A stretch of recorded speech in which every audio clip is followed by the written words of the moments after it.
It's almost the end of the year, so let's talk about ESPP planning and how that can be part of your budget.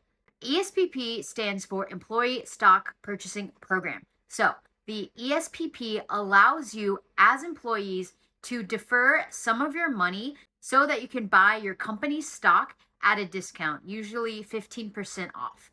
So, how this works at my company is that every 6 months, you are allowed to opt in and you can put in up to 15% of your income. And there are some limitations on that. So check out all of the tax stuff. I am just a person on the internet talking about this.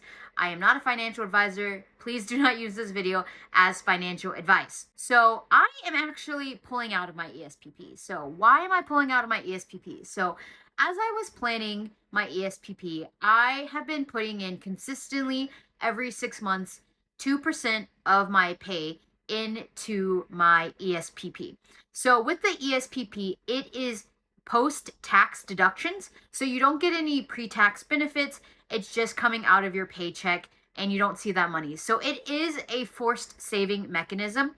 However, I have only been putting 2% in each paycheck, and that has meant that when I go to purchase stock at the end of the period, I usually only can buy 1 to 2 shares, and then the rest of that money will roll over to the next period. And I don't have access to that money really until I can go and buy stocks in the new period.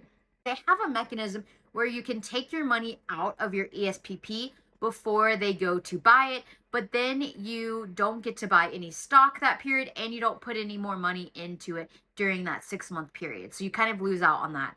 But for me, it was worth it because even with that 15%, I'm not making enough money off of those stocks when I go to sell them.